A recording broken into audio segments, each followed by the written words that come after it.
Good evening, everyone, and welcome to episode 147 of the HHH Racing Podcast, live from Queens, New York. This is your host, Howard Kravitz. I know everything looks a little bit different, but I am so excited to be in the Big Apple area, ready for a fantastic day of ridiculous amount of stake races on Saturday. We're talking 9 graded stakes, including 8 grade 1s, and to help us through the entire card and all the stake races in just a few minutes will be the Big A, Anthony Stabile, making his HHH Racing Podcast debut.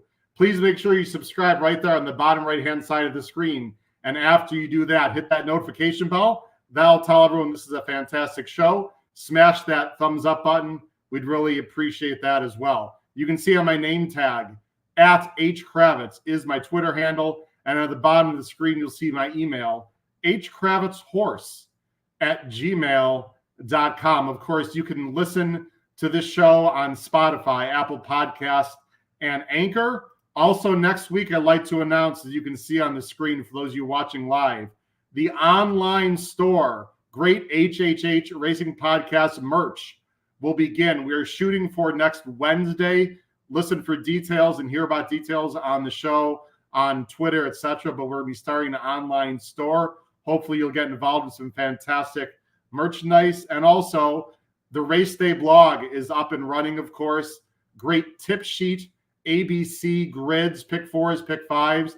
The current ROI of my spot plays is over $3. The average horse player is $1.60. It's inexpensive and it's very profitable. Highly recommend you check it out. All other promotions look below the video player. All you have to do is click the show more button and you can see all of the promotions below the video player. I realize my screen's a little bit dark, folks. The lighting here in the hotel is a little bit goofy. If I put a light on above me, there's a bad glare. So it is what it is, folks. I think the sound is ready to go. Guys, let's rock and roll. We don't want to take any longer to jump in this fantastic card. Before I bring on our special guests, let me bring on my 2 fantastic co-hosts who I know are excited about the Saturday's card, Pete Visco and Paul Halloran. Guys, how you doing tonight? What's up, fellas? Howard, you made it. I made it in one piece. I'm leaving in about 10 and a half hours, so stay tuned. Beautiful. Well, for those of you who don't know, Paul is actually he's going to be enjoying the weekend and working as well. He writes for the Saratoga Special. He's going to be covering a bunch of races, and I think Paul will have a chance to enjoy ourselves quite a bit also, including Friday night. But don't steal what's happening tomorrow night, because Anthony Stabile is going to have something to say about that. You'll see what I mean in just a few minutes. Good. Oh, absolutely. And I've got a gift for you, Paul, and Pete, your gift is on the way. So you guys know what that's about. Guys, let's welcome our guest who's waiting very patiently. I've had some fantastic people on through NYRA. We've had last night we had David Aragona for the second time. Of course, we've had Andy Serling on 2 or 3 times, and I've been waiting quite a while to get this fantastic guest on. I've been a big fan of his for a long time. I know he has a huge fan base, which is why we have so many people watching already. Let's bring on the content producer of NYRA and sidekick of Andy Serling, Mr. Anthony Stabile. Anthony, how are you doing tonight? You mean he's my sidekick, right? That's right. There's a Batman to a Robin. He's the Robin in this booth, my man. Here you go. How are you doing today, Anthony? Doing all right. Got a little. Heard you had a major score today. Got a little Joe going. Yeah, I had a major score today. I picked 5 winners and won $211. Terrible money management today. Got a little coffee to keep things going here, and looking forward to joining you guys. I've had a scratch.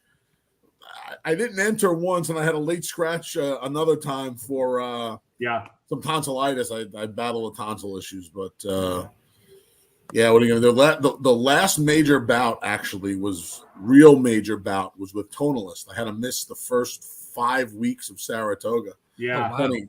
I'm in the third floor headquarters right now.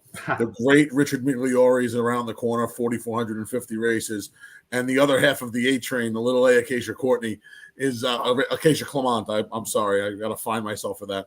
Acacia's in the other office. That's when Acacia and I first met. I missed the first 5 weeks of Saratoga with the tonsillitis. Thankfully, Tonalist and Tonalist and Bel Galante were able to help me get through such tough and hard financial times with a couple of scores that summer. So hopefully the tonsillitis coming back around the Belmont time, we'll get the pick home. Good omen. I'm hoping lightning in a bottle. Yeah, we got to keep you healthy, man. I look forward to hopefully meeting you tomorrow or Saturday. We'll work that out after the show. Anthony, before we get into these 9 stake races, and just to set the scene for everyone, we are going to be deep diving the late pick 5, which starts in race 7. However, because of the unbelievable day we have on Saturday, there are stakes in race 3, 4, 5, and 6. We're going to go through those quickly but thoroughly, and then we're going to be really deep diving into race 7. And Anthony might not know this, but everyone watching at home who's familiar with the show knows, usually I show the NYRA formulator PPs, and we show replays and a lot of more detail, Anthony, when I'm at home with my personal computer and my 2 monitors. I do have past performances, guys, that we're going to show, but they are not the interactive ones. So if we need to show any replays, we're going to have to jump to YouTube, which is not going to be as easy. The second thing, just let everyone know, is because I don't have a second monitor, when I bring up things on the screen, I'm not going to be able to as easily see what you folks at home are looking at. I do have my iPad here to my left. Anyway, there's little technical differences between this show and the other ones. It's going to go fantastic.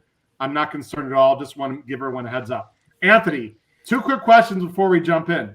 Number 1, the guy right there on the bottom right of the screen, and Paul, don't say anything yet, is taking me to, according to him, the best Italian restaurant in the area. Anthony, where should we be going tomorrow night to get the best Italian in the Belmont Park area? All right, so Paul, I don't want the restaurant name, but tell me how far from Belmont are you traveling?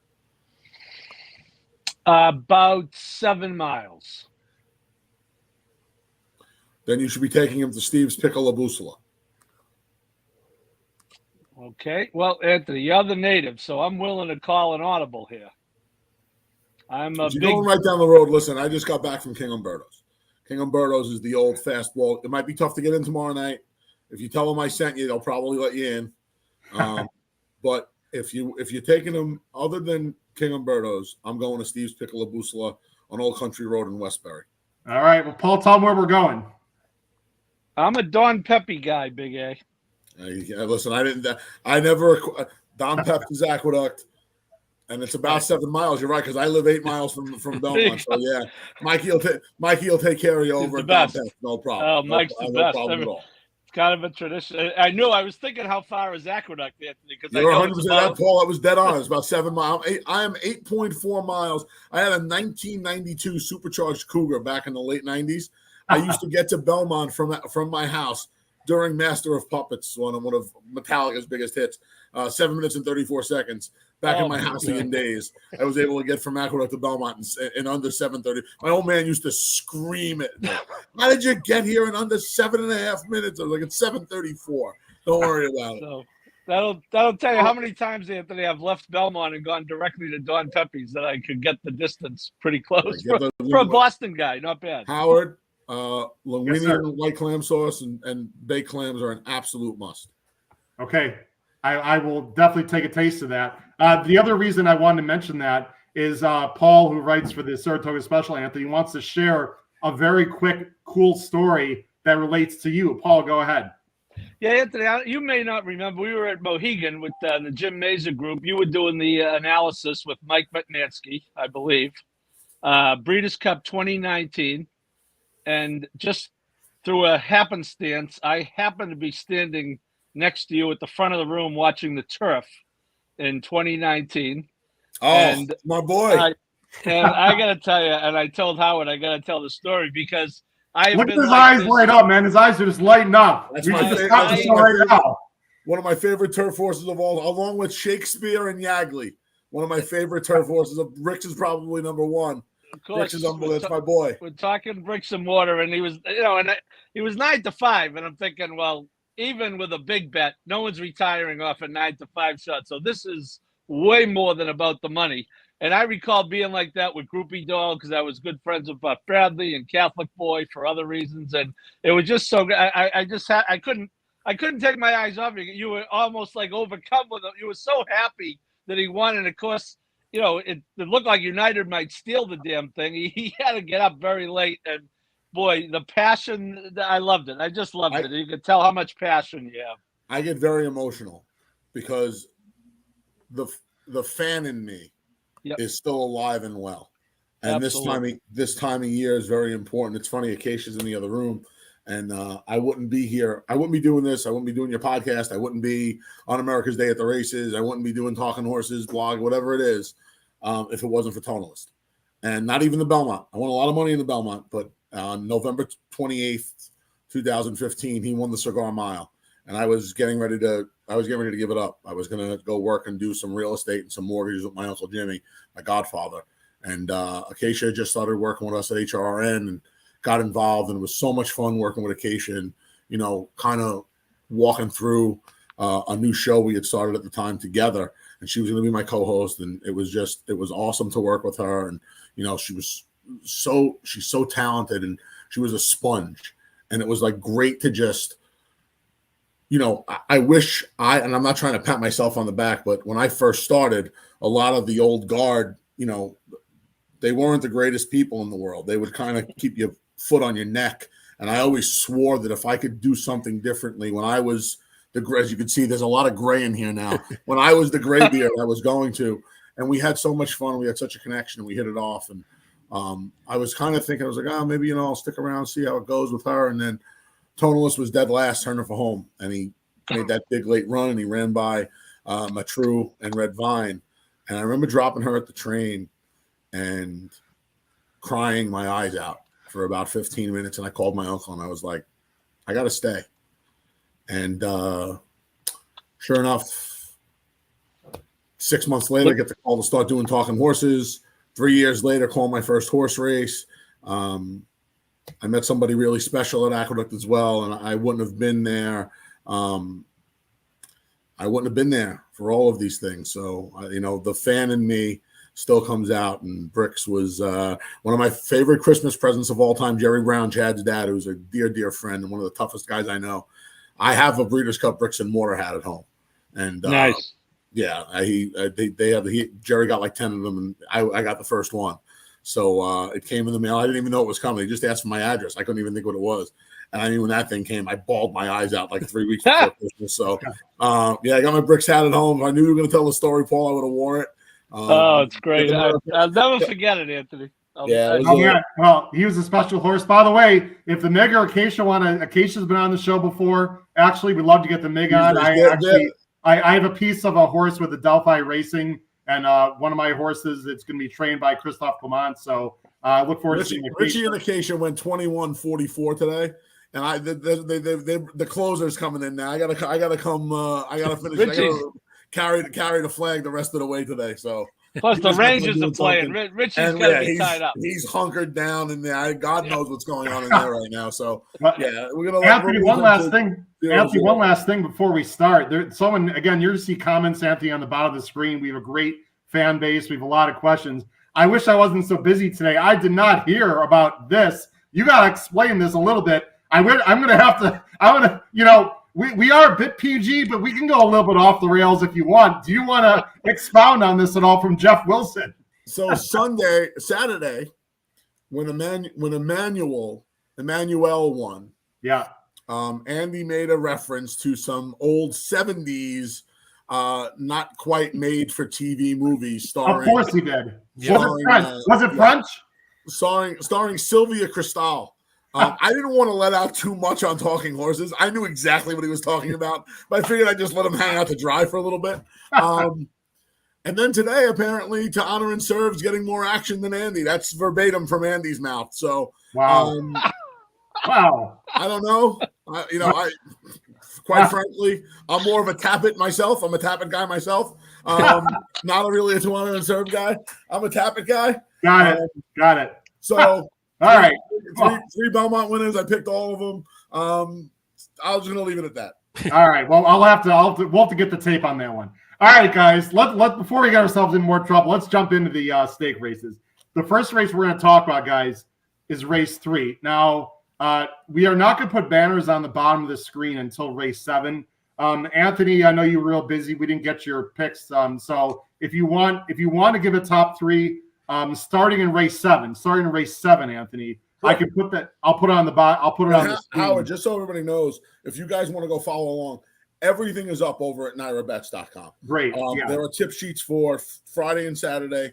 They're up. The wagers, our social media team is the best in the business. They've tweeted everything out right now from NYRA Bets. All of the I put up the 7 tickets in all. 4 of the 2-day wagers are up. The pick 6, the pick 4, a couple of the doubles. I left 2 of the chalkier doubles off of it. But there's tickets up. There's blogs up. The only blog that's left is the Saturday Turf blog. I haven't finished that one yet. I'm going to finish that tonight. But everything else is up, and most importantly, tip sheets for both days are up. Friday. Okay, yeah. So we're not going to put Anthony. We don't need to put his picks up, guys. They're everywhere. All you got to do is look for them. Anthony, let's jump right in here. We're going to start in race 3. Anthony, as our special guest, you're always going to go first, and then we'll do basically a very, very quick round table for these first few races. And I'm going to put it on the screen here right now. Again, hold on just one second. Things are going to be, like I said, a little bit different here, guys, as I do this here. I believe it's going to, yep, here we go. All right. You guys see it now, correct? You see the PPs? Yep. Okay, great. Because again, it's hard for me to say. All right, Anthony, we're going to start with race 3. It's the grade 1 Acorn. This is, of course, for 3-year-old restricted fillies. There's a bunch of small fields. We talked about this yesterday with David Aragon. It's been talked about ad nauseum on Twitter. We're not going to talk about the small field issue because the fields are so great and talented that I think it overcomes the small field. So we're not going to dwell on that, Anthony, unless you want to comment. But don't feel the need to comment unless you'd like to. Who do you like in the Acorn, Anthony? I'm going to say one thing. If you guys think we don't want bigger fields, not you guys, the public, if they don't think we want bigger fields for bigger handle, obviously we want bigger fields. I will say this. You have the 2 fillies you want going a mile in the Acorn.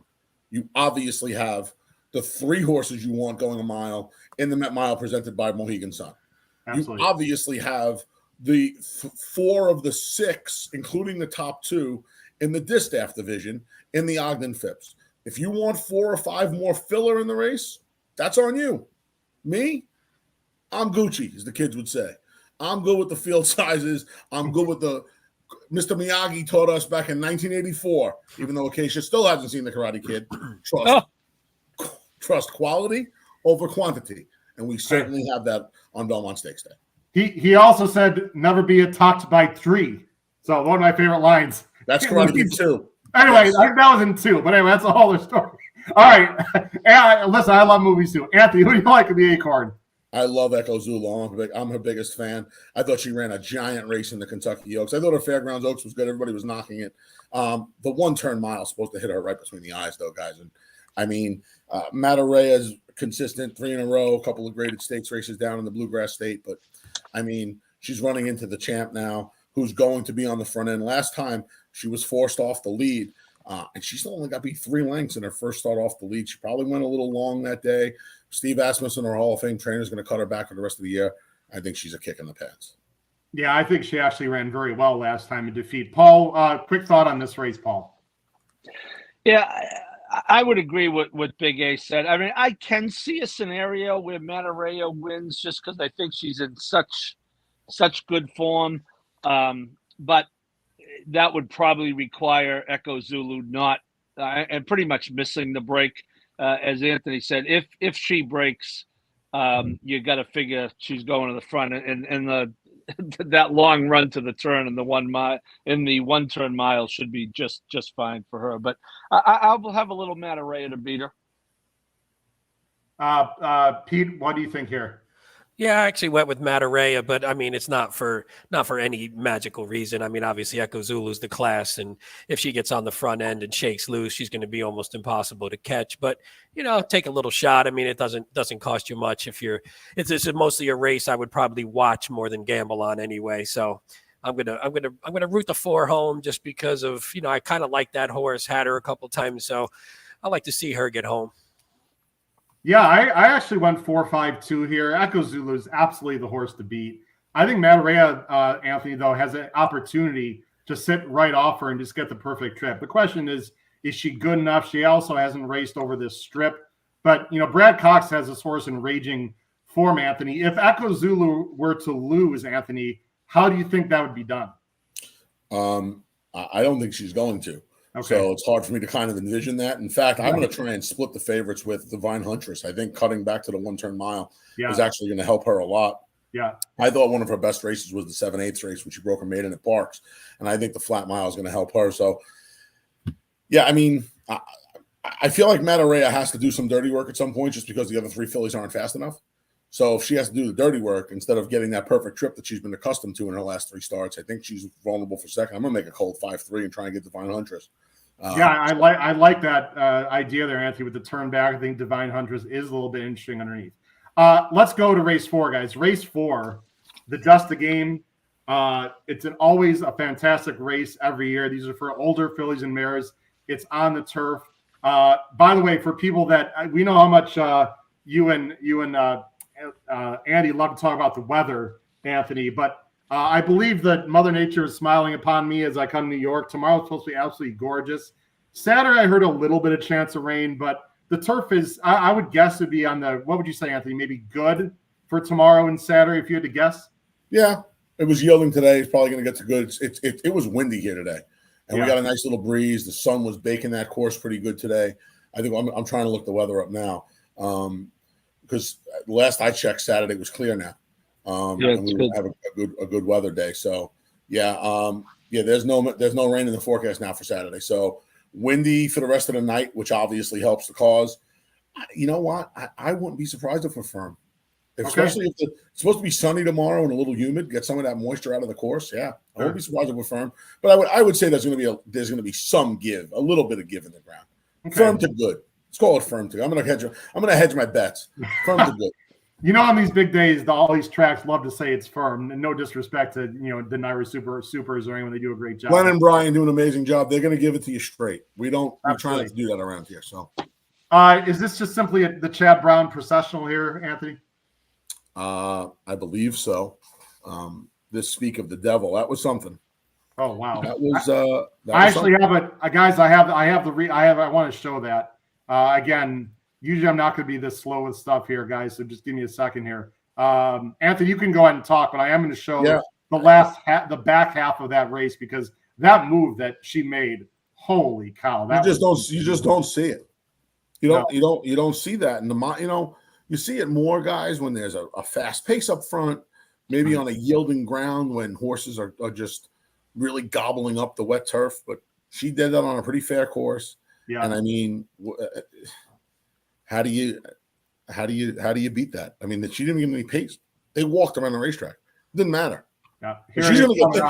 She's going to get paid. She's getting pace tomorrow, Saturday. Yeah, I was just going to say there's probably a lot more pace in this one potentially than that last one too. So it sets up even better. Here it is, Anthony. She's right here. If you want to walk through the racer, Anthony. Yeah, I mean she's about to make the inside out move under Flavien Prat, and she's taking 2 strides to their 1. I mean, he's not even asking her to run. In Italian, who had won 3 in a row, including the Honey Fox, she runs by an Italian like she's tied to the 8th pole. I mean, she's just gone. He never, he shakes her up a little bit here, but she's in the 4 or 5 path. I mean, it was a spectacular move. And, Chad could run 1, 2, 3. I would be surprised if Wakanaka doesn't maybe get a little piece of it here. Because I could see an Italian, getting softened up by Legs Galore. Legs Galore comes in for Phil D'Amato from California, and she's 1 speed, and that 1 speed is fast. So I would imagine she's going to be 3 or 4 in front with an Italian sitting off of her. I don't know if an Italian's going to want to rate. So it looks really chalky in here. And Regal Glory, Regal Glory is a great example of when you let these older horses and these older mares just mature and come into themselves. I mean, her 5 and 6 year old races, her races as a 5 and 6 year old have been spectacular. So, but she's running into a filly that this mare that she ran that Peter Brandon unveiled last time. I mean, I don't even know where that came from. I mean, I think that horse might have been the most impressive. Speaking of the Devil, might have been the most impressive horse on that day. That move, reminded me of Anthony. It had a little Goldakova in it. I mean, Goldstone was one of my favorite horses back in the day. I say back in the day. I mean, for people my age, that it was just that electrifying turn of foot. You just don't. Devastating. It was a devastating turn of foot. Unbelievable. Yeah, absolutely. All right, I'm bringing up the PPs again. I apologize, everyone home, because usually this is not. It's a lot quicker here. You going Regal Glory second, Anthony? Anything else you want to add? Chalk. I left my chalk at home, but yes, my chalk eating weasel shirt is not on today. But yeah, I mean, she's another one. I mean, her numbers are a lot faster than Speak of the Devil. But I mean, after what I saw last time, I've seen enough. Yeah, Paul, your thoughts here? Nothing creative. I was going to say before Big Ace said it, he stole the thunder. The fact that was a mile race last time in a slow pace, as he said, you see moves like that in longer turf races with the field coming back. And that was more like, two horses working together and then starting one of them 3 lengths behind and then just going by in the stretch and pulling away. So, no, I'm pretty sure that Mr. Brown will be in the winner's circle after that race. Pete, anything you'd like to add here? No, I mean the only thing you would say is Regal Glory. Maybe if she sits lower, if she sits closer to the pace setters, and they're beating each other up a bit, and she gets the first run, and for some reason, Speak of the Devil's a little too far back. I mean that's probably the only way she gets beat, but I think it's a long shot. Yeah, I've got 3-2 also. Not too much to talk about. Again, this is one of these races we're used to seeing 9, 10, 11 horses in this race. It's a very small field. I get that people might be disappointed. Regal Glory and Speak of the Devil, probably the 2 best, turf female milers in the country. So this is going to be an absolute throwdown. I'm excited to see this race, no matter the field size for sure. Let's go on to the next race, guys. Race 5 is the Brooklyn. And I got to say, Anthony, this is one of my favorite races of the year. I think it's a very underrated race. This edition, Anthony, to me, is one of the best editions we've seen in a long time. I thought this is a very deep, talented field. Who do you like in this 1.5-mile affair on the dirt, a grade 2? I love distance races. I don't care if they're turf or dirt. I prefer dirt distance races. Unfortunately, we don't get them that many. That's why, I love the 1 1/8 shoot races here at Belmont. They're some of my favorite. Yeah. Lone Rock obviously is as dominant a division leader as we have in the country. And I know it's not the strongest division, and I know it's not the most popular division, but he's so good. I think he finally met his match on Saturday, though. Fearless spent the winter chasing Speaker's Corner going a mile. I should say your mile winner, Speaker's Corner, going a mile. And then he won the Ghost Zapper. Last time, I don't know where Last Samurai found that race from, but there weren't too many horses on the planet that were going to beat Last Samurai in the Oakland Park Handicap. Son of Ghost Zapper out of a street crime mare. He's probably going to run all day. I would imagine that he's the horse that Louis can keep him a little closer, especially on a stretch out. First Constitution, one of his barn mates, going to go put Lone Rock to the test early, I would think. And I see Fearless coming to pick up the pieces and getting the job done here at a little 3-1. Who do you like in second, Anthony? I'm sorry if you said I put Lone Rock second. I mean, he's just so good. And I think Portos, the other Todd in here, he's a horse that always looked like he was going to want some ground. I think he's maturing now at age 5, son of Tappet. How much success he's had his progeny has had going 1.5 miles on Belmont Day. I think he could get a piece of this at 12-1 on the morning line. Interesting. Yeah. Well, Todd's got Ports. He's also got First Constitution. You'd have to think that Todd's going to send First Constitution. But by the way, I think Anthony can win, and that's only going to help Fearless and Portos. I'll go ahead first before Pete and Paul jump in. I like Warrant here, guys. I had Warrant 2 back in the San Diego Handicap. He ran his best race by far of his career for Cox and Flavian. I think this horse is very grindy. I think he wants more distance. Last time he lost to Scalding and Dynamic One, who came back 1-2 in Churchill. I think Warrant's going to set a perfect trip, guys. I think he has a chance to fire big here as long as he can handle the Belmont Strip. I'm not worried about distance at all. I've got 3-7-2. I agree with Anthony with Fearless. This is a very grindy type also, but I think the distance fits. I think this is a great spot for this horse. And I just want to mention Max Player, who I don't know how you guys feel, but I was a big fan of this horse. I don't know what's happened. He's sort of fallen off the map a little bit. I mean, he had no chance at the Breeders' Cup Classic, obviously, and he sort of rushed up early, had no chance. And then last time he was off a big layoff, and I hated him there anyway. I didn't think he had a chance to win going 1.16 miles. that was just a means to an end. Guys, if this horse can find his form, I see no reason why he can't fire big at a decent number. He's been working well. I think this distance is going to suit. Pete, I'll let you go first. Do you have Max Player in the mix, or who do you like here? Yeah, I actually have Max Player on top. So wow. That was good. Go ahead. That was a solid segue on your part by accident. So and we had no idea. Verify for the viewers. Right. Yeah, no, I actually, for most of the reasons, I think just, sort of classy. And again, you talked about at the beginning where this is a better edition of this than normal, where normally you sort of get Lone Rock and then a couple of maybe second-class citizens in there. But I feel like Max Player is one who's coming in out of some big-time races. And it's actually, if you look at we don't have it here, but if you looked at his whole complete form, you'll see basically the 5 best races outside of his 2 maiden races were all in New York. So maybe he just likes he likes the Big Apple. He comes to town and he runs his best races. So I'm hoping he can, and you could see a couple there. He's got the 102 and the 101 at Saratoga and Belmont respectively. So I feel like I'd give him a shot if that back class comes in and he can get the distance, which I think he should. I sort of like him, especially at a decent price. And who'd you like him for underneath, Pete?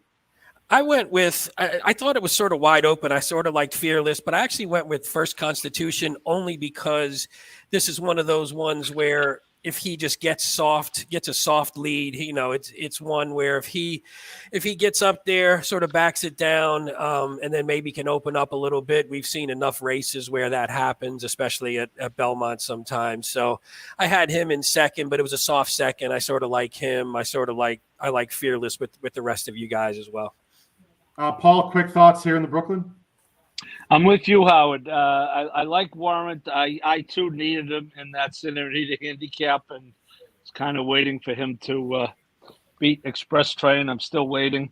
I think oddly, even though he gave it up a little last time, I have a feeling that he's going to be okay at this distance. He hasn't run it, so it's very much a feeling. And a First Samurai mare doesn't necessarily indicate that, but I think he might be okay going longer, and I think he has a chance to get the right trip, and he has Flavian Pratt on his back, which isn't going to hurt him. Yeah, I agree. It's a great race. It's there's doubles. By the way, last night, Anthony, we talked with David all these great exotic bets. There's 2-day bets. We're not going to get into it, but if you want a distance races, there are horizontal wagers that you can pair up here, the Brooklyn, I believe, into the Belmont. And so that's a fun double always. Let's go into the last race that we're going to talk about shortly, in a smaller, less detail, before we get into the late pick 5. This is going to be race 6. It's the Woody Stevens, always a great race, restricted for 3-year-olds. They're sprinting 7 furlongs. Of course, it's a grade 1, $400,000. Anthony, can anyone beat Jack Christopher? No. All right. I'm embarrassed at this point. I mean, I'm sick of picking all this chalk. I'm so glad you came on, Anthony. You're giving such great insight with the Fearless. Hey, listen, the short price better than the long face, my man. Yeah, no doubt about that. I think he's the best 3-year-old colt running on Saturday, to be honest with you. Yeah. I think he's better than anything in the Belmont Stakes, and he's the goods. Got the win over the track. 7 furlongs should be right in his wheelhouse. The mile race last time off the layoff was sensational, and yeah, I mean he's gonna be ultra tough. I'm gonna make a cold exacta with Morello. I think Morello, something happened last time at the start of the Wood Memorial from Morello. Yeah, and I think these 1-turn races are he'll be better suited to those. I think he'll be the 3rd choice too, so I'm gonna take a cold 1-4 Jack Christopher over Morello. I love it. Anthony, the reason why I have you on screen, I think you're going to agree with this, but I just want to emphasize to all the viewers and listeners at home, there's nothing wrong with taking chalk. We're not going to BS you folks at home. We're not just going to come up with some crazy horse just to bet against the favorite. It makes no sense. You have to find winners. Yes, it's not the most, creative picks that we're going to give you sometimes, on these cards, but Anthony, it doesn't do the viewers and the bettors any good just to throw some crap against the wall and just hope they're going to win when they have no chance. That's not a way to handicap. Yeah, I'm not going to do that. And you're listen. One of the things I'm doing, and we'll get into it a little bit later. I'm making a big parlay that starts on Friday. And Beautiful. I'm going to get people are going to think I'm from a different galaxy. Forget about the planet. People are going to think I'm in a different galaxy when I tell them the horse I'm starting the parlay with. So, yeah, I'm not gonna come up here and pick horses that have no chance for the sake of picking 12 and 15 and 20-1 shots. Some of this. Anthony, you gonna keep us in the dark, sir? You gonna keep us in the dark on that horse? I like box and score a lot in the Belmont Gold. Okay, wow, I like the creativity. He's on the outside, right? Yeah, I like box and score a lot. Okay. I think Jonathan Thomas is a horse that has a million layoff lines. Now all of a sudden he's running 3 times in 6 weeks. He ran a week ago, and I really think it was just the old adage where a race is worth 2 or 3 works. So I think he wanted to get him ready for this race. I don't think it came up all that tough. Okay. And I think he's going to be he's got to be 12-1 tomorrow. So I love the creativity. Love the creativity there. Paul, we're going to talk about the other races. So okay, Paul, what do you think of Woody Stevens here? I think Jack Christopher is the most likely winner of the day. So I have not. Okay. If you were going to beat him, maybe last time was the time. Anthony mentioned the best 3-year-old. Anthony, I know he had physical problems. I was thinking, I wonder in the back of his mind if Chad had wished, if he could have only gotten him back sooner and maybe got a race into him, that he could have got some points to get in the Derby, because I would have been playing him. I thought he was the best 2-year-old last year. And I think I would totally agree with Big A said. And I think I know who Big A's ending that parlay with. Would it be in the Metropolitan, Anthony? No, it would be in the Belmont. The Met Mile is leg 2, and the Belmont Stakes is leg 3. Oh, okay. So, a 3-leg. I love it. Love it. Well, I know you're picking in the Met Mile. I remember you hearing you talking about it 2 races ago when he won. You said, "Bring on Flightline." Can't wait. I'm with you too. Get him here in one piece. Get him out of that bubble wrap, and Speaker's Corner is going to put a whooping on him. We'll show him how we do it New York style. All right, we'll get to that race, guys. We'll get there. I know we're excited. I'm chomping at the bit. This is like my. I get to cut my WWE promo during the Hillendale Met Mile. By the way, Mohegan Sun's sponsoring our Woody Stevens. So I misspoke earlier. It's the Hillendale Met Mile. Pete, what do you got here? I mean, you got to agree that Jack Christopher is the best horse in the race. I kind of like Morello just because he's a horse that I just sort of like, and hopefully the shorter distance will benefit him. And maybe if he takes a step forward because of that, then I think he has a shot. Maybe if Papa Cap softens Jack Christopher up a little bit, Morello can just sit off and potentially make a run. So I always like that horse, so I'm going to be rooting for him. And I think he has a shot because, I mean, from figure-wise, he's not far behind. So if he does take a step forward. And then one last thing, Provocateur, as someone who has a bunch of micro shares in my racehorse, I actually have a little bit in Provocateur. So if he won, I wouldn't be upset unless I don't have him on the ticket. Then I'll be pissed.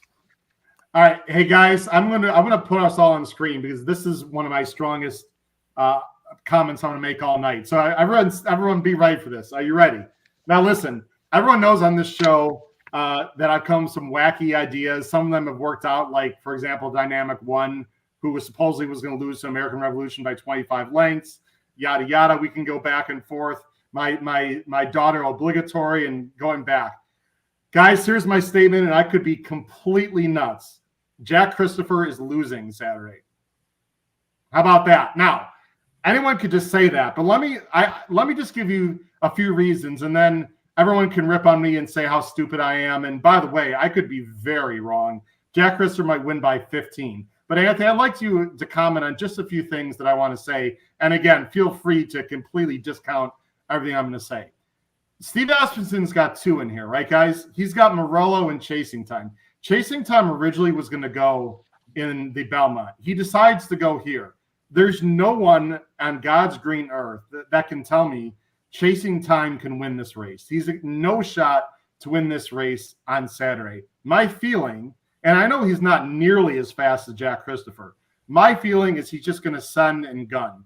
I don't know why he'd be in the race otherwise, unless they just think they can just pick up the pieces and get a graded placing in, second or third. So, and I think they want to set up for Morello. I think Steve Asmussen is sending Chasing Time. And what I really think is going to happen for sure is that Saez is going to go shove very hard with the other Pletcher, because, Pletcher's got two. He's got Provocateur and he's got Wit. There's no one that could tell me that Provocateur has a chance to win this race either. You would think, and I could be completely wrong, guys, you would think Pletcher is putting Provocateur in here to set it up for Wit, because the only way Wit can win, who is the better horse, is he's a dead closer. So, again, Chasing Time and Provocateur are not fast enough to go, of course, with Jack Christopher early. But you know what? I don't know why they'd be in the race otherwise, especially Provocateur. I think Jack Christopher is going to be pushed very hard. It might not even matter. I love Morello here. I agree with you, Anthony, that I think he's, I know you have him second. I think if he breaks, he's got a chance to win this race. I think he's going to let the speed go. Rosario's a great finisher. He was favored, guys. Don't forget. He was favored in the Wood. Whether you think he should have or not, that's a whole other issue. He was favored over the Preakness winner early voting, and Mo Donegal, a lot of people's favorite for the Belmont. I think they're going to go very fast up front. I don't like the rail guys going a short distance in a short field at Belmont. I've seen crazy stuff happen with short fields from the rail. Anthony, am I completely nuts? I don't know you that long, but I mean, that sounds like a yes to me. You could say it, Anthony. We tell him every week, looks so like it doesn't matter. You're looks not, like a duck, walks like a duck, Howard. It's usually a duck. Now, Howard, the duck reference there. Hey, well. I got my reasons. It's gambling. I'm going 4-1. I love it. I absolutely. I don't think we went to the moon. I'm the biggest conspiracy theorist there is. So you fire away, my man. Well, Anthony, just real quick about the pace. I mean, do you agree at all with my comments about the pace? I mean, why are the 5 and 6 even in the race in the first place if they're not going to send? We think that's so. The one thing, and me and Andy joke around all the time. It's finally permeated this size 7 7/8 head. By the way, when you lose 127 pounds, your head doesn't shrink. It's still impossible to buy a hat. By the way, congratulations. That's awesome. Thank you very much. My man John Koziak's a scout for my beloved New York Mets, and he gets me my hats because I can't. I got to go to Marshalls or something to buy the bootlegs. We just don't see it, and common sense would say now look, Chasing Time, blinkers on, would have to be on a dead send, dead send, and maybe he is. Provocateur, yes, I could see him stretching out, trying to show some speed from the outside. The problem is, if Jose Ortiz at any points presses the pedal on Jack Christopher, he is going to break both of their hearts very, very early in this race. Yeah, and I just don't think the other horses are good enough to keep up with him. Yeah, I mean, listen, like I said, we'll just move on, guys. I'm being a little bit cheeky, obviously, but I would not be shocked. We've seen stranger things, Anthony, especially from the rail. The rail, would you agree the rail in a small field, maybe not the best place to be at Belmont? You're like, F that, I don't care. He's just going to go on anyway. I just think he's just going to go and see all right. Later. Hey, Howard, you're taking $25 out of my pocket if Provocateur wins. I hope you know that. That's $25 if he wins from all the big money shares that I have. I'm sorry. Sorry about that. All right, let's move on to pick 5, guys. We got still a lot to talk about. Again, we're here with Anthony Stabile, who's does a fantastic job with America's Day of the Races, NYRA content producer, blah, blah, blah. We can go on and on. Let's start the pick 5, guys. This is a very exciting pick 5. It's going to start in race 7 as I go ahead and scroll around here. It starts with the Ogden Phipps. This is, of course, a grade 1 for older fillies and mares, a mile and 16. How about $500,000? Anthony, this is an absolute throwdown. You can make the argument this is going to be the best race of the day. It's basically the best older fillies and mares are going to go at it. Who do you like in the Phipps? So, Latruska, how could you not be a fan, right? I mean, but we're trying to make some money on Saturday. And here is a scenario where I do see a vulnerable favorite. Because I feel like after her ruffian effort, search results is going to be forward. And I know it doesn't seem like she's as fast as Latruska, but I'm going to say this, guys. I do think Latruska's lost a little bit of a step this year. And I think right now, June 11th is 2 days away. On June 11th, I feel like search results can keep her company on the front end. And I don't think they're going to be hammer and tongue on the front end, but I think search results could put just enough pressure on Latruska to make her a little vulnerable on Saturday. I made a gigantic bet on Clairiere. Well, I didn't. I was going to make a gigantic bet on Clairiere and the Apple Blossom, but that price was absolutely absurd. So I went back and I just made a pretty big exacta, which I got bupkis for. Okay. I think now, with some pressure, with search results putting some pressure on Latruska,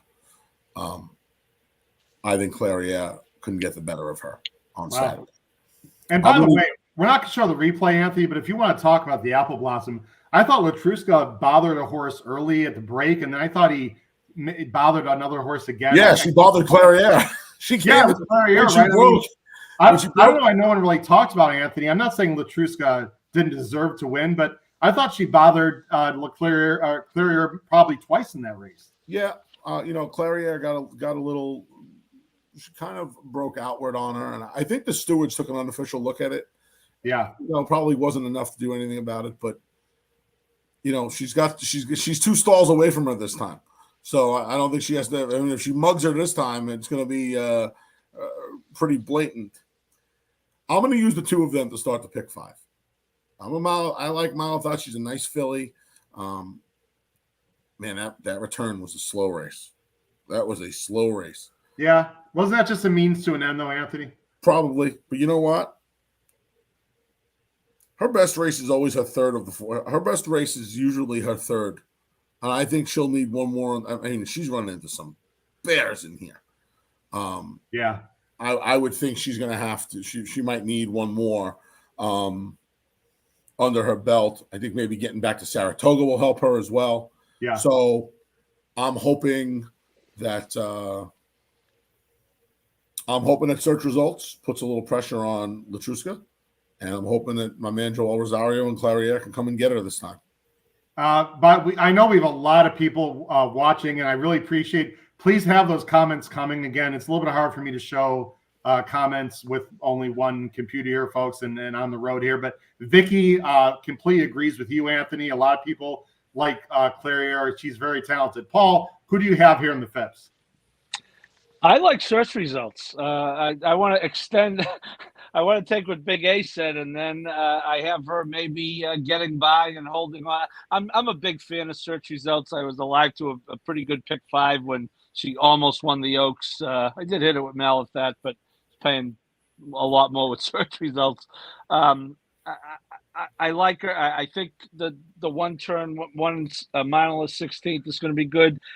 Anthony, any thoughts on Clairiere maybe not being as good at 1 turn than 2? I mean, she does take a while to get going. So, what's funny about that? I don't necessarily disagree with you, but I've seen such a difference, Paul, this year from last year. Mm-hmm. And in theory, she should be better around 1 turn. She should be better right here, where she gets a 4.5 furlong run to the far turn, and then the big sweeping turn. Horses like her are hurt by turns.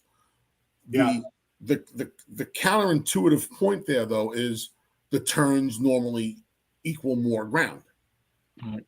That's not the case here. Mile and a 16th is 1 turn. This should be the place she does her best work, and that's what I'm counting on. I'm counting on the 1 turn mile and a 16th. Now, as a 4-year-old, being far more to her liking than it was last year. I also think, and this is no offense to the guys who rode her last year. I mean, the guys who rode her last year, I would imagine, at the very least, the Labrador Ortiz is going to be in the Hall of Fame. I'm sure Tyler Gaffalione's on his way, and Ricardo Santana Jr. is not far behind them. Joel seems to really get her. And I think Joel, who rides this place as well, if not better than anyone, will get her into a better spot on Saturday. I really think she's going to upset Latruska. I'm going to use Latruska in the pick 5 as well, but I really think she's going to upset her on Saturday. Pete, we now see the scroll on the bottom of the screen, and Anthony, you're now going to see a scroll so you can see all the three of our picks. You can take a look at that. Pete, you're going with Clarier as well. Yeah, I love Clarier here. I wanted to love her in the Apple Blossom because that's funny. I sent a text to my two sort of betting partners prior to that race, and I said I think Clarier is going to end up as the best in the older filly and even the younger filly division, I think, by the end of the year. But then that race came up and there just was no speed. So there was no one to test Latruska in that last one. And if you do that, she just beats you. I mean, she's a monster. She's just so gritty when she gets on the front end. And I thought that was the biggest problem in that race. But here, like Anthony said, and Paul said, I think search results hopefully will have enough and soften her up. And then I just love Clarier coming off. So basically, I'm repeating everything that Anthony said, but I love her on top. Guys, I'm going with Malathaat, and there's a few reasons. I'll be very brief. I sort of like the fact, and Anthony mentioned absolutely that our first race, 4-year-old debut at Keeneland was definitely slower, and you can make the argument that she took a step back. I think that was just a complete means to an end. She barely beat Bonnie South, but Bonnie South's not a bad horse. That was a complete prep for this. She's working very well. Johnny V knows her well. I think she can be up closer, and I think she will be up closer in this spot. In fact, I would not be surprised if she's sitting right off of search results and Latruska here. I think I might get the 5-2. We'll see. I don't know, but I'm a big fan of this horse. I think she's my top choice in this race. I thought she ran very well in the distaff. Coming off a long break that I personally didn't want her to have that kind of break because I thought I didn't really understand it, but who might have questioned Todd Pletcher? I like Malathaat here quite a bit. I have Latruska in second, and Clarier can also win. I'm using those three. I'm very much against search results here, guys. I love the horse. I hate the spot because what is she going to do? Press Latruska, go buy Latruska, and then hold off everyone else? I don't see a scenario in which search results is going to win this race or even, be a major factor late. I just think it's a tough spot. I am going 3-1-4 in the Phipps. Let's go on to the next race. And this race, one of the most fun races of the entire day. It's a huge field here of 13. It's the Grade 1 Jaipur. They're going 6 furlongs on the Widener turf course. You got as I said, nice big field, $400,000 on the line. Anthony, who do you like in the Jaipur? So, it is a pretty wide open bunch of horses. And I think there are 3 to 5 horses that can win the race. I put my boy Casa Creed on top. Luis Saez has given him a couple of really good rides so far in international lands. And I think getting back to his favorite course, of course, he's the defending champion, ran a career best 105 buyer figure in this race last year. I think getting back to some home cooking for Belmont with Louis aboard, I think is going to bode well for him. I'm going to pick him on top. Arrest Me Red looks like he could very well be loose on the lead. I'm going to tell you what the problem with that is. He's done much better. I know he's won on the lead. I feel like his better races are when he has a target or two. Yep. And when he is in front, they're not going very fast. I know it looks like he's the controlling speed, but if somebody else is the aggressor, maybe True Valor, who could be a little faster than him early on, and he would be the one, maybe he takes a target. I don't think that's a good idea. But that could absolutely positively happen. I could see Jose Lezcano being a little bit more aggressive with Gear Jockey. He can't make the lead, but I think he can be a little bit closer. He has an outside chance at winning the race. I thought the horse, if there was an upset in here and some pace developed, I thought Gregorian Chant could be dangerous. I picked the race 4-5-13. I'll use a little Scuttle Buzz. I'll use a little Gear Jockey. But I thought the race was 4-5-13. Gregorian Chant's interesting. If there was more speed signed on in here, probably would have put him second, would have tinkered with putting him on top. I'm not so much worried about his post because he is a deep closer and he'll be, last year he was one of the ones that kind of forced the pace with Bound for Nowhere last year. And Mott ran 1-2 with Casa Creed and Chewing Gum. I would imagine he's going to revert to his off the pace ways under Joel. So and the draw doesn't bother me. The lack of pace probably bothers me most with him, because even Casa Creed can kind of adapt a little bit better. So I picked the race 4, 5, 13. Those are the three I'm going to key off of. I'm a Scuttlebuzz fan. I liked Scuttlebuzz last time. I think I put him second in the elusive quality. I thought he was going to run a big race, and he ran a giant race. He won. I feel like Casa Creed and even Arrest Me Red are just a little bit better than the field he faced last time out. But he's carried his form across a 6-month layoff, and for the better part of 8 or 9 months. So I see you guys like him. I can't blame you for liking him. I think he'll be. I just think he's that much a cut below the top two in here.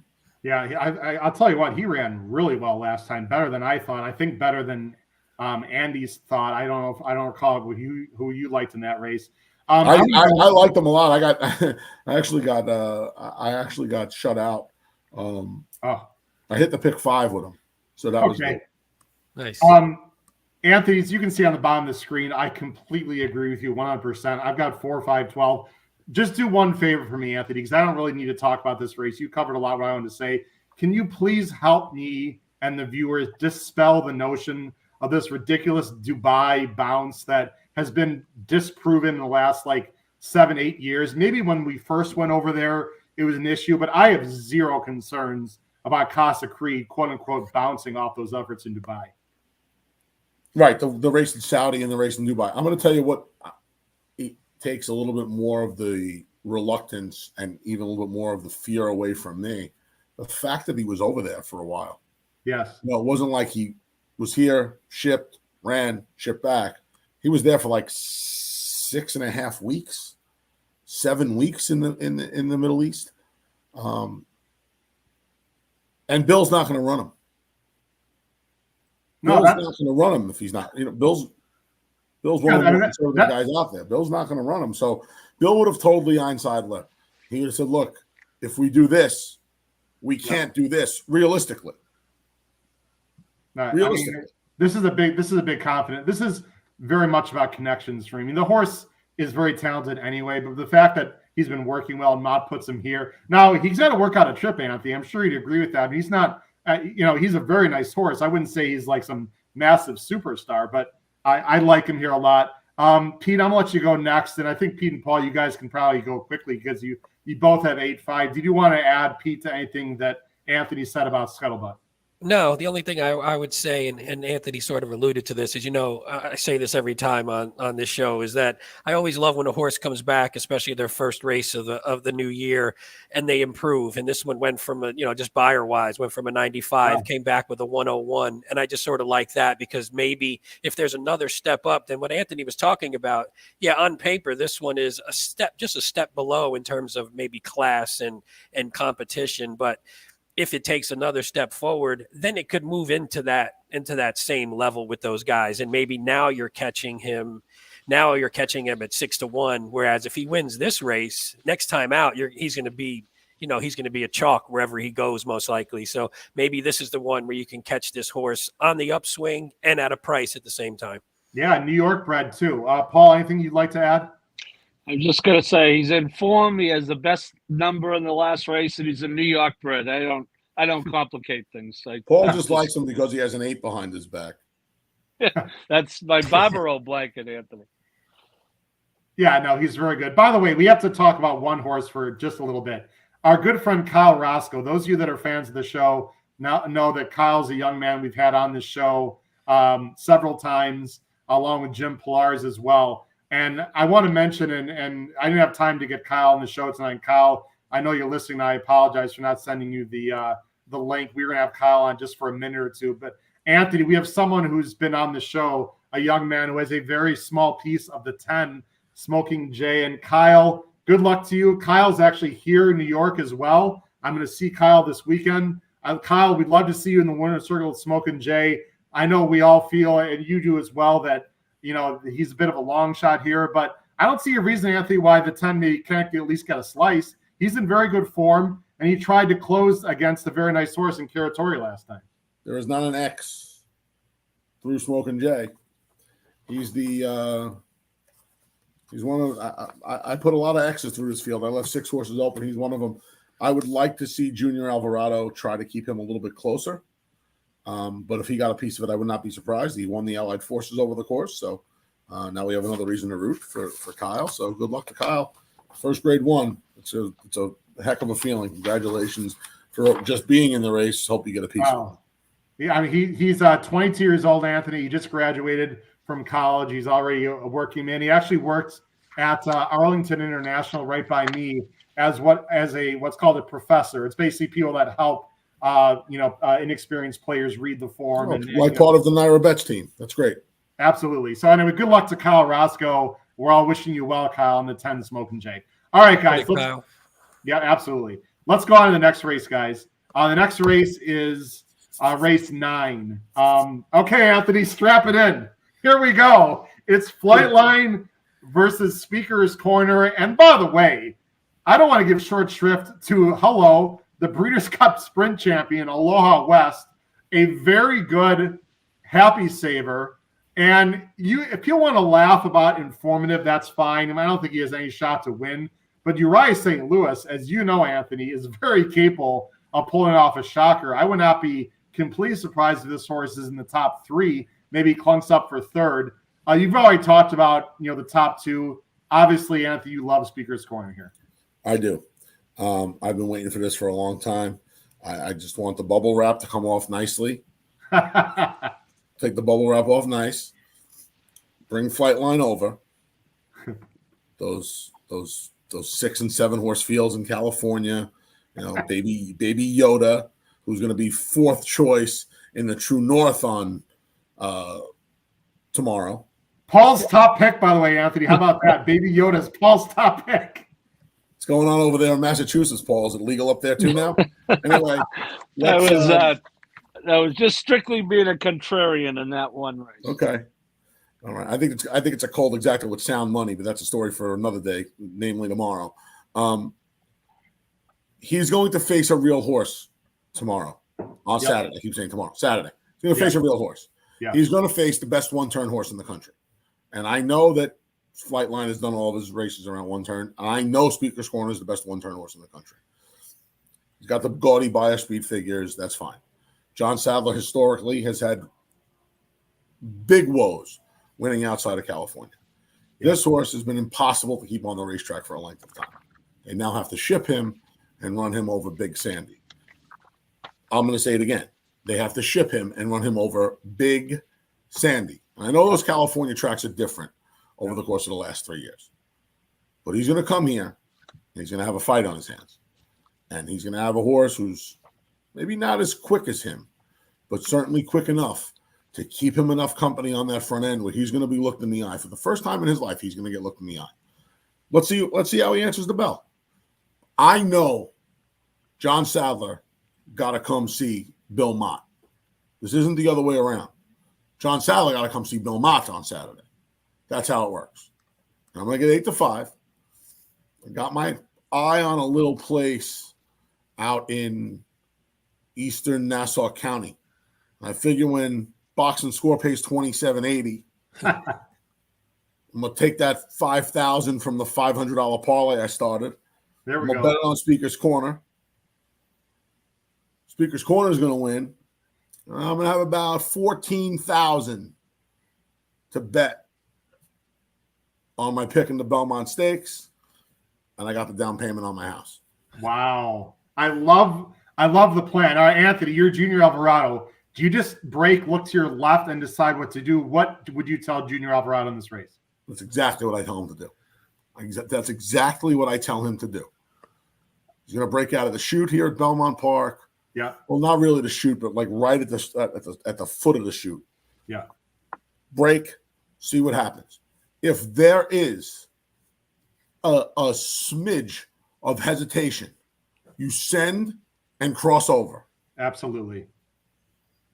Don't mess send the around, right? crossover. Don't get cute and leave the rail open and let him come up the rail. Just take the rail away, make the flight line go around, correct? Let him chase you. Yeah. If you can get in front of him, you let him chase you. Okay. Now, I don't think that's going to happen. Okay. But if it does, you send, you clear, and you let him come get you in your backyard. You're 2 for 2 here. Now, I think this is a fascinating jockey's race. Let's just say Flightline outbreaks him at the start, and Speaker's Corner is sitting right off him, which is fine with you. When should Junior press the button, Andy? Should you do it on the turn and really make him work early, or save a little bit, and wait a little bit longer? What do you tell Junior? I'd go get him at the half-mile pole. I agree. You just freaking go after him. Don't worry about anyone else, right? Just go after him. Let him take that quarter. Let him get pressed. Yeah. On a quarter of a mile turn. Press him every step of the way. And break his spirit when doing so. Put pressure. This horse hasn't had somebody next to him for 6 seconds of his career. No. Let alone 25. Lap on, put him inside of you, and press him. And press him until you break him. You're going to break his spirit if you press him. I know you're going to get to him if you press him. But you have to press him. See you, little A. You're going to have to press him. Yeah. I'm making an exacta with Happy Saver. Happy Saver is very interesting. Do you want to talk about him all, or you want to just pass it on here? I mean, I'll pass. I'm making a 2-4. Okay. I like it. I'm not going to make a huge 2-4 because I'm going to be invested enough in the win pool. Right, exactly. But whether box and score wins or not, I mean, I'm making a big win bet on this horse at 8-5. So, you think you're getting 8-5, Anthony? Yeah, this horse, the hype on this horse is unbelievable. Okay. The hype on this horse is unbelievable. I mean, everybody you talk to, I saw him train. You would think Elvis came back from the dead. This horse is skipping. It's the most amazing thing I've ever seen. Hey, Anthony, you should think Elvis is still alive with your conspiracy theory. I thought Elvis was alive, but he died 3 years ago. Oh, he died a couple years ago. Okay, Yeah, that makes more sense now. Right before the pandemic. Perfect. Yeah. Paul, you agree with Anthony? I do. I'm not gonna. There's nothing really I can say other what the Big A said, other than the topping on the cake is we have our dear beloved late Javi Pack in play as well. Betting the favorite doing something for the first time, which is in Flightline's case going a mile. And doing a bunch of things, Paul. Traveling too. I mean, there's a lot of things that Flightline's doing for the first time. And I really, as someone who can appreciate good old fashioned contempt, I love the Big A's contempt here. It just the East Coast it's perfect. I love it. Love it. This is Queens at its finest, guys. This is guys talking about Dr. Dre and Snoop when I'm bringing Biggie and Nas to the table. This is why we want you on the show. This is why we want you on the show, Anthony. Love it. All right, Pete. Pete, we got to push back a little bit. You and I have Flightline. Go ahead. No, actually, I don't really have a pushback. I actually am hoping that they're right. I don't really. Flightline's one of those horses I just don't like. I don't want to like him. I want him to lose. I hate those. I don't like him. I hate those West Coast speed demons, except for American Pharaoh. He was the only one I loved. I don't like him either. I didn't like him, and I don't like this horse. He was the only one. So I'm rooting for it. I guess the only thing would be if he, because I'm the same where I think on the turn, I hate when a horse doesn't attack another horse on the turn. And when you hit the stretch, I want to be ahead in front already, or at least like a nose in front to sort of break the spirit. I hate when they sort of wait too long. So as long as Alvarado doesn't wait too long and doesn't let Flightline sort of just have his way. And then if he gets in the stretch and has his way the whole, early, he's going to still be hard to catch. I mean, he's super fast. So if Speaker's Corner, or it would be even funner if they rough each other up and Aloha West or Happy Saver just comes and close. I like to have a little sprinkle on those two just in case these two go nuts and kill each other. Yeah, absolutely. By the way, we're going to go about another 20 minutes. Anthony, you can stay or leave whenever you need to. We have a record number of people watching. There's a lot of people. So here's my feeling. I'll be very brief. There are several things that should point to Speaker's Corner. Like you guys have said, Speaker's Corner has faced better horses. He's raced in New York over the surface. He's going to get the distance. He's still improving, yada, yada. I was extremely confident when Life is Good over Knicks Go when that showdown. Everyone knows that if you listen to this show, I love Life is Good. I got to be honest here, guys. I don't have a strong feeling on which one of these two is going to win. The hesitation is just Flightline is just so damn fast. I know he hasn't faced the same. I know he's got to travel, blah, blah, blah. This is just a complete freakazoid. I just want to see a great race. I have Flightline on top. I have Happy Saver in third. And the last thing I'm going to say, guys, Happy Saver has been showing more early speed and did middle move last time at Churchill. And I think I think he's going to run a big race, but I still don't think he's good enough to beat the top two. It's going to be a great race, guys. I cannot wait for it. Let's go on to the next race. This is the penultimate race of the Pick 5. It's the Manhattan. It's race 10, grade 1, of course, $750,000 on the inner turf, going 1.25 miles. Anthony, who do you like in the Manhattan?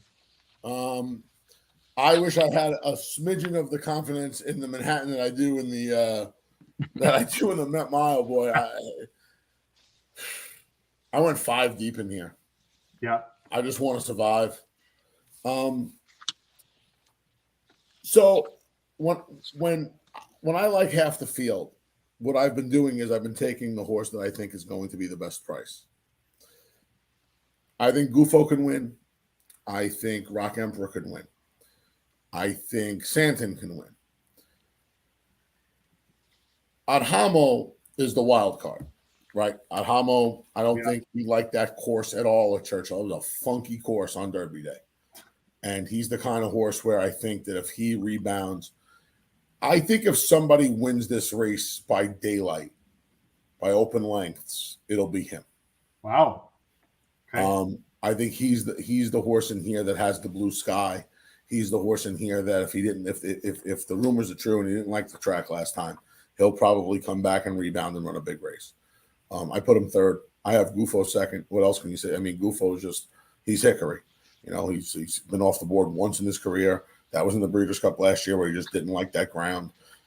There's a little give in the ground here. I'm sure he'll appreciate that.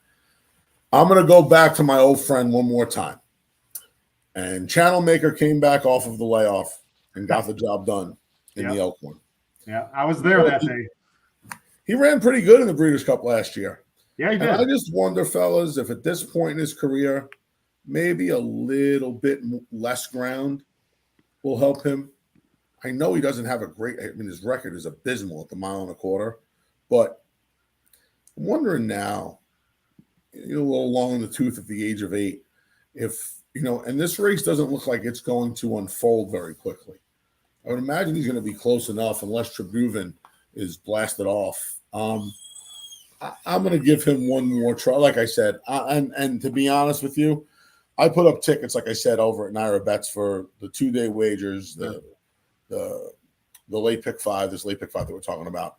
I'm using the 5 of them. If I were to come back and press, I would come back and press with the 2, 4, and 10, Gufo, Adhamo, and Channel Maker. But it's a wide open race. It really, really is a wide open race. And I'm just part of the fan's going to come at me again. He's 8 years old. He's won a bunch of grade 1s. He's done a ton of great work. I mean, he's a millionaire at Belmont alone. So I'm going to try Channel Maker one more time, the old boy one more time. Yeah, I didn't Big A, he ran in the bricks and mortar Breeders' Cup turf. He was in that race. Yes, he did. I don't want to push back too much, Anthony, but I did read today, and I apologize for not knowing where, but I 100% positive I read that Mott actually prefers him at 1.5 miles still. But I do understand what you're saying. He shocked me last time. I was really surprised. Last time I did not have McKinley. He ran real well. He can absolutely win here. Let's go to Pete. Pete, you've got Gufo. I also have Gufo. We all know what happened last time. You can talk about it or not. I just think he's the best horse in this race. And I think there's a lot more speed in here, isn't there, than the last one, obviously. Yeah, I mean, that's the hope. The hope is there's potential paper, for some right? speed. Yeah, I mean, that's the thing. There's on paper, there's a little bit more speed. Tribhuvan usually goes and hopefully Santine has to break from where he is. And Gufo's he's one of my 2-3 favorite horses in training. So I always have a soft spot for him and root for him. And, I love the closers. So I'm hoping he gets something to run at. So he's one that's definitely on my ticket, but I'm sort of with Anthony. I went in the pick 5 we'll show later. I went 4 deep just because I think, Gufo, he gets himself into trouble. And he just doesn't always get there. So it's not like he's a lock to win, even though I think he's better this year than he was last year. And he's been a little more tactical, which I think has helped him to stay a little closer. So he doesn't have as much to do. But I sort of just like him on top. And then from there, I'm going to go a little bit Highland Chief. I'm going to hope that last one wasn't a fluke. And it wasn't that he just sat a perfect trip behind a horse that he was better than and just got lucky, because I actually sort of liked him going into that race and thought 2 back he was just pinched and sort of out of it so early that it sort of muddied him up a bit. So maybe he's just a good horse, and that wasn't a fluke, and it wasn't just a circumstance of trip last time. Okay, I just want to quickly mention Rock Emperor, who Chad Brown was quoted also today saying that this horse needs it firm.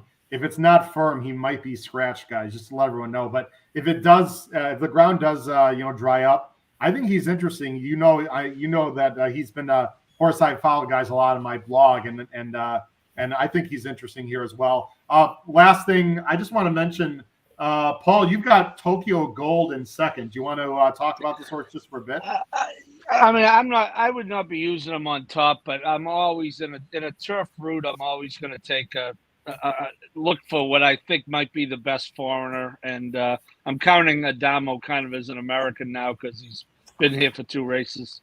I'm with both Big A and Pete. I'm a big spread in this race. I was 7 or 8 deep, but then Uncle Howard limits me in my caveman play, so I had to cut some down yet again. By the way, Anthony, you better do a wellness check. The Rangers are tied with 12 minutes left. Make sure the Big A is Richie is breathing properly. He just hydrated me. He just gave me a bottle of water. So he's alive and kicking. All right. Yeah, I like, I like Gufo the best of the lot. He could go favorite. I certainly, to Anthony's point about liking a lot of horses and not taking the lowest price one. For me, this is a race to play in the horizontals. And, if I have to play it vertically, it's going to be a chore. Guys, I'll end the conversation of this race by saying Gufo is one of my favorite plays of the day on Saturday. He is my lone A in this race. I do have 4 or 5 other Bs, including many of the horses you mentioned. I think this race sets up for him. I think I think you might get 5-2. I just think he's the best horse in this race. I love Gufo in this spot. All right, guys, let's go to the big one. It's the Belmont Stakes. We know that it's the 3rd leg of the Triple Crown. There's no Triple Crown on the line, of course, this year, but there is the Kentucky Derby winner, Rich Strike, in this race. It's $1,000,005 is the purse. Of course, they're going 1.5 miles, as we know. Anthony, you've got the favorite, We the People, who ran huge last time in the Peter Pan, albeit with a lone lead on a wet surface. Who do you like in this year's Belmont? I think the filly is going to get the better of the boys. I like Nest. Wow. I like her a lot. Wow. I know Todd Pletcher, her Hall of Fame trainer, talked about getting her ready. When they nominated to the Triple Crown, he said this at the draw on Tuesday. And he had kind of intimated this for a while. The Derby and the Preakness were not the races they were nominating for. They were nominating for the Belmont Stakes. Full Sister 2, Big Cap winner, Idol. Yeah. 1.25 miles by Curlin out of an 18 Indy mare. Wouldn't it be a cool story if Todd, who beat Curlin with a filly in Rex Riches 15 years ago, now wins it with a daughter of Curlin? I think it'll be a great story. I think it'll be even better story if Boxing Score and Speaker's Corner win. Amazing story. Be an absolutely brilliant story. The longer they go, the slower they're going to go. And I think it pulls her into the race. I think We the People's going to go. I think Jose Ortiz, who won this aboard Tapwrit for Todd in 2017, gave him a brilliant ride, never more than 3 lengths off the lead. I can envision the same trip. I can envision a very similar trip. So I like the filly. I think Mo Donegal makes a whole lot of sense. Another horse looks like he's going to want the 1.25 miles. He's kind of improved incrementally with every start. I thought his Derby was okay. That dreaded rail. Boy, talk about a horse 6 times in his career, 4 of them he's drawn the rail. And now he gets some post relief in a rad back aboard. A rad, of course, got the job done with Creator back in 2016. I think they both make a lot of sense. Look, We the People can win, but we've seen these good sealed, muddy sealed, sloppy sealed tracks produce these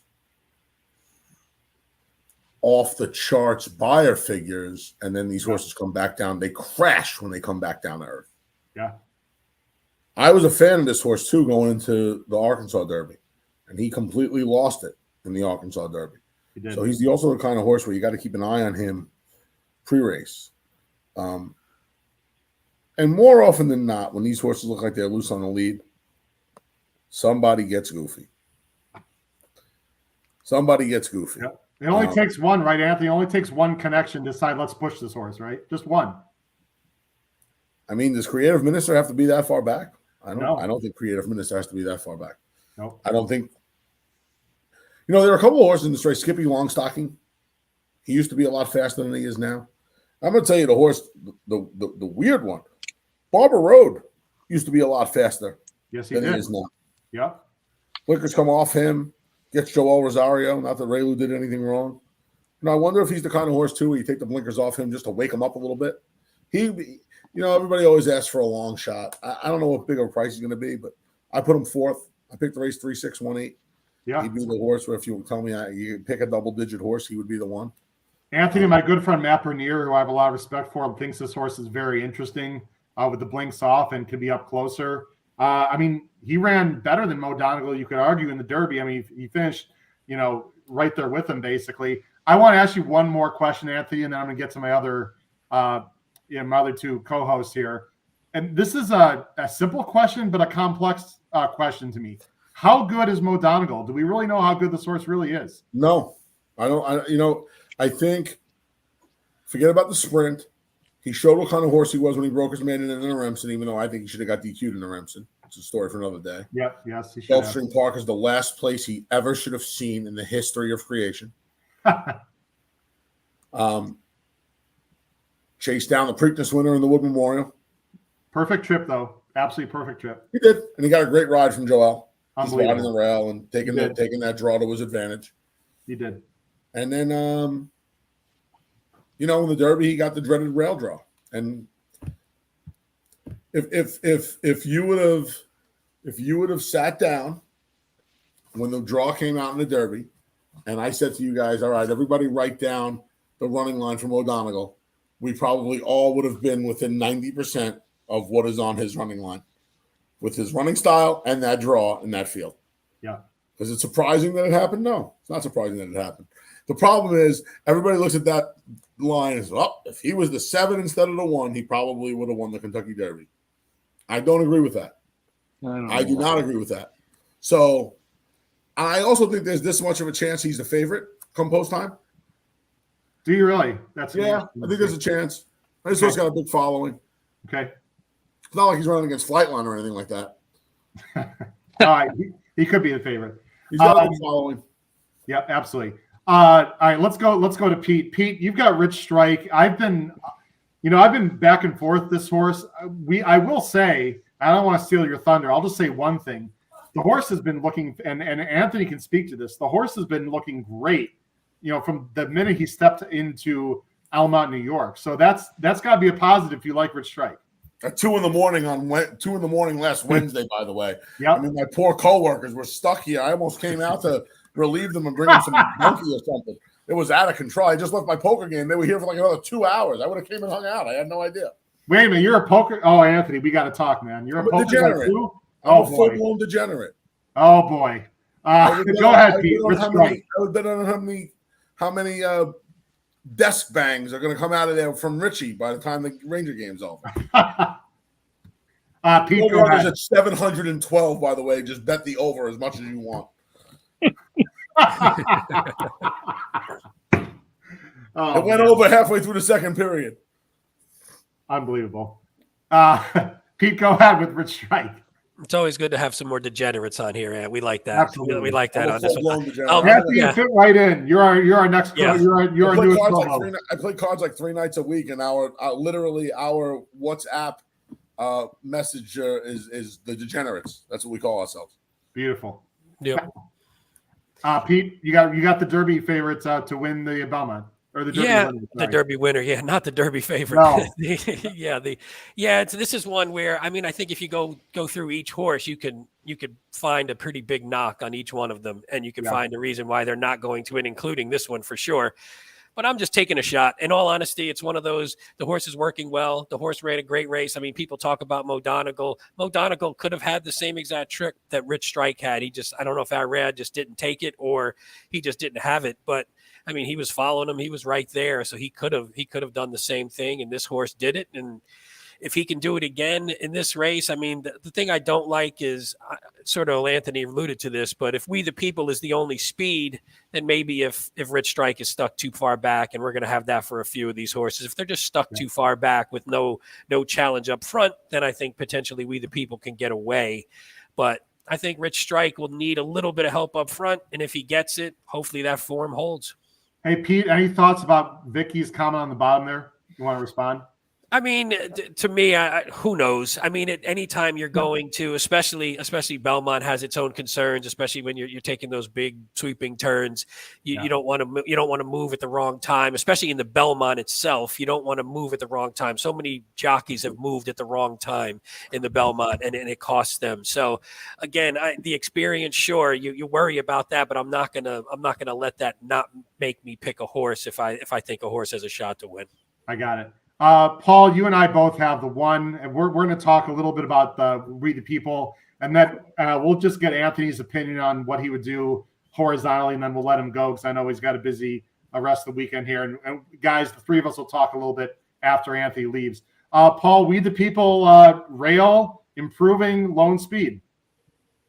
Yeah, he was my pick based on lone speed, but I got to tell you, I have Ness second, and I almost picked him, and I feel much better about it now.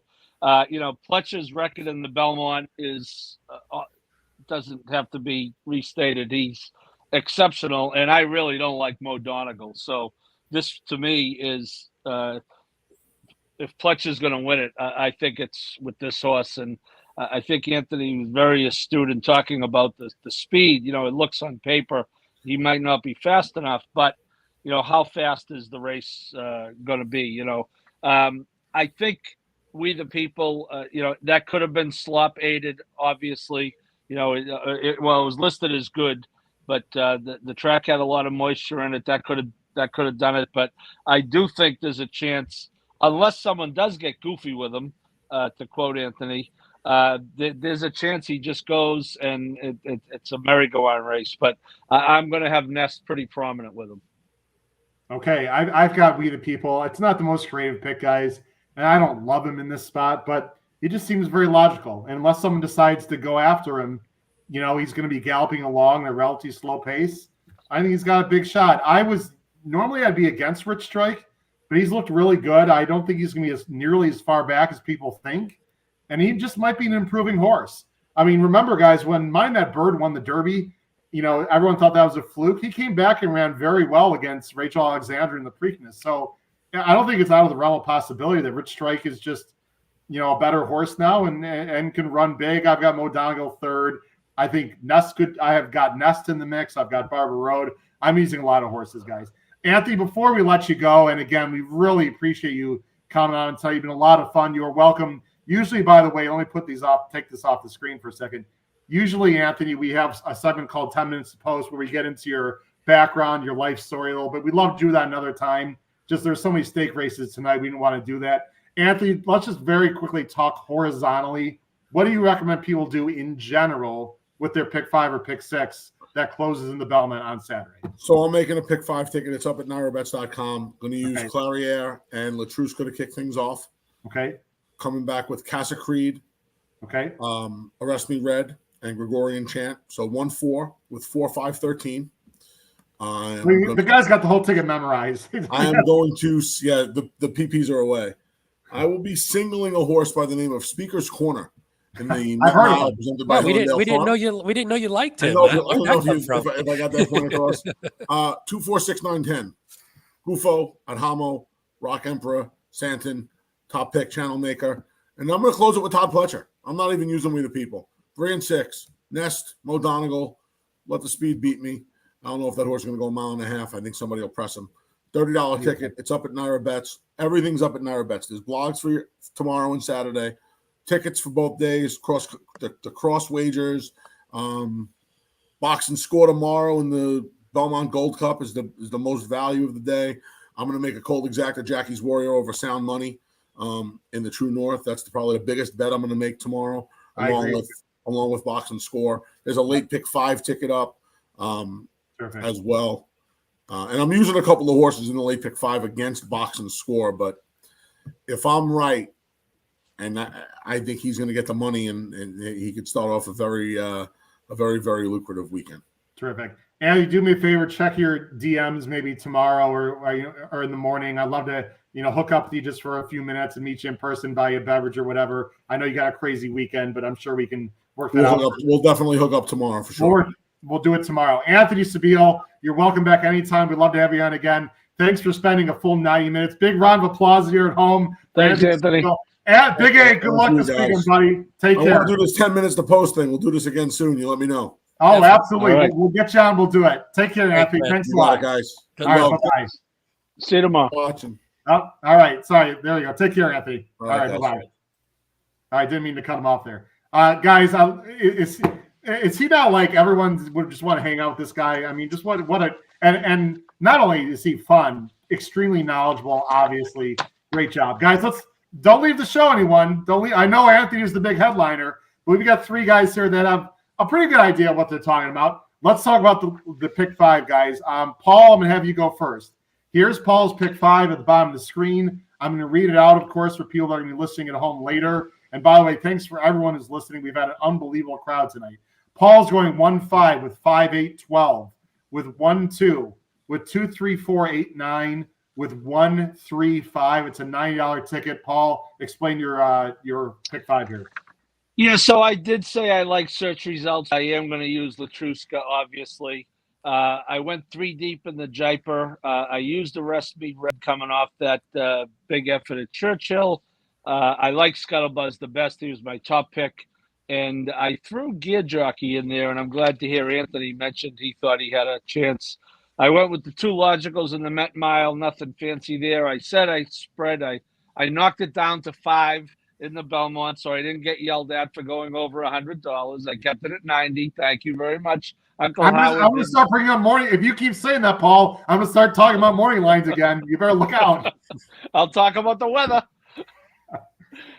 So I ended up with Gufo. I threw in the Euro just because it's going to be 20-1. Adamo, Highland Chief, and Santine, who won the race at Churchill.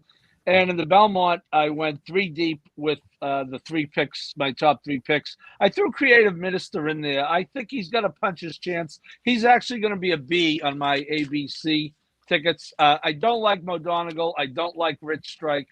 So I'm going to limit it to those 3, I think. Yeah, we sort of gave the Creative Minister a short shrift. He ran well. He got not only his numbers that fit, you can argue he's got the best numbers in the field. I will just say my personal concern is this going to be his 3rd race in a very short amount of time. I'm just not sure that's going to work out for him, but he's very talented. Pete, let's go to your ticket. Pete's got a $72 ticket. He's got 1-3-4 with 4, 5, 8, 10, 12, 13, with 1, with 2, 4, 8, 9, with 1, 4. It's a $72 ticket. You're singling Flightline, and you've got some others in there, obviously. Yeah, in the first leg, I actually would like to cut that down to only 2. I just wasn't sure yet which ones I like. Probably Clairiere and Latruska. I'd go with one of the closers only between Clairiere and Malathot, and then Latruska in case she gets away on the lead. in the next one, it's a pretty big spread for me. I had to, I like Scuttlebuzz, but not enough to not spread the race. And I threw for Kyle, if he's still on listening and watching with us, then I got Smokin' Jay in there because I don't want to lose if Smokin' Jay wins. He was one of my bigger scores last summer, so I don't want to lose if he comes through, and especially I want to be happy for myself and Kyle at the same time. And then, I singled Flightline, but in all honesty, I could switch that to Speaker's Corner based on Anthony's passion. Maybe I would do that and root for him home, but there's no way I'm losing if either one of those two wins. I mean, obviously going to have both of those. And then again, in the turf, I have 2, 4, 8, 9 right now, Adamo, Gufo. I like Highland Chief and Santine. Santine beat me last time, and he's just a good horse. And if he gets out, he can easily come through. And then the last one, I'd actually like to go deeper in the last one. So I'm going to have some B's where I like Rich Strike. I don't love We the People, so I might lean Rich Strike, maybe Nest on the top line if I decide to switch it last minute, and then have We the People as the lone speed. I actually like Barber Road too. We didn't talk about it, but Barber Road was my third choice. Yeah. And just think, I know he's one of those that doesn't win, and he has a hard time getting that win. But I think this field isn't the greatest in the world, and you take the blinkers off, maybe it wakes him up, and maybe this is the time that he gets it. Here's the winning pick 5, everyone. So make sure you write this down. This is my. We've talked about this ad nauseum. Again, if you're new to the show, I request my coach to give pick 5s that are cavemen, just straight, as do I. But we all play ABC tickets. If you don't know the ABC ticket maker method, take a look at it. It weighs your opinions. It's much differently. It's not even across the board. For example, if you see my ticket on the bottom, I would never in a million years use Flightline and Speaker's Corner evenly. You don't use a 3 to 5 and a 6 to 5 evenly. That's a lot of wasted money. But just for purposes of our show, I have a caveman ticket without explaining the ABC. I'm going 1-3 with 4, 5, 8, 12, 13, with 1, 2, with 2, 4, 6, 10, with 1, 4. It's an $80 ticket. I like Malathot in the first leg quite a bit. I'm spreading in the Jaipur. Again, I like Flightline a little bit more. I'm probably going to go Flightline A, Speaker's Corner B. I'm not exactly sure yet, to be very honest with you. I'm going 4 deep, including Rock Emperor, is a bit of a price for me. If and only if the turf firms up, will I use Rock Emperor. And then I'm going 1-4. I got the best speed and what I think is the best closer. I know closers don't win the Belmont. I don't think Rich Strike is going to be that far back. I'm just not sure how good Mo Donegal is. I really don't love Nest on the win end. Speaker, Creative Minister is coming off, a third race now in a short period of time. I'm not sure a good bar. I don't know, there's just a lot of questions here. And I think Rich Strike's going to run a big race. I really do, even though he's a closer. So that's my ticket there. It's an $80 ticket. Guys, A. Roth was talking about Golden Glider. I just wanted to mention real quick because he sort of mentioned him as someone he likes. And the only reason I didn't like him was sort of I feel like he has to take just a little bit more of a step up than maybe, and he'll need a bunch of other horses to regress. So I just wanted to throw that in because there was a bunch of comments about him. So I think that's the only reason to leave him off. But it wouldn't shock me if he definitely hit the try and you're getting him at a bomb price. So I could see him easily clunking up and getting third or second.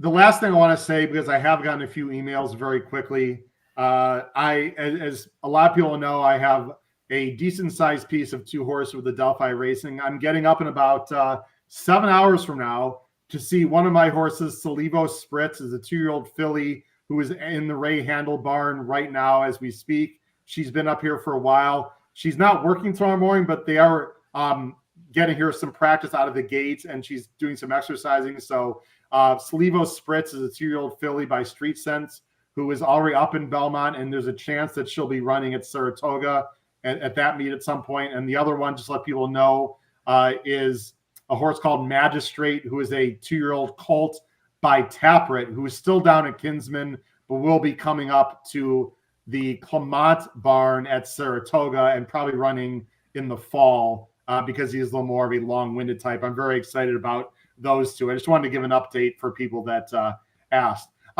Pete and Paul, it's been a blast. We've had a lot of fun this week. Anthony Stabile was awesome. I want to wish everyone tremendous amount of success this weekend, whether you're going to be spreading, whether you're going to do hard singles and play $20 pick fours, whatever you're going to do out there. Enjoy Belmont weekend. It's going to be an incredible 2 days of racing starting tomorrow. I feel like that we've done a fantastic job of giving you great opinions all week long. And then last thing I'll say, Monday, Royal Ascot preview right here on the HHH Racing Podcast, 8 p.m. Eastern, with Andrew Lejeune, who is the best TV analyst in Hong Kong. He's going to be on the show. We're going to preview Royal Ascot next Monday. And then day one of Ascot, guess who's back live during the races? Davey Lane and I will be live Tuesday morning to cover some races at Royal Ascot. For Pete Visco and Paul Halloran, this has been Howard Kravitz in episode 147 of the HHH Racing Podcast. Thanks, everyone, for watching. Please make sure you hit that subscribe button in the bottom right-hand corner. And good luck this weekend. It's Belmont Stakes weekend. Take care, everyone. Have a great night. Bye-bye. Good night. Night, everybody.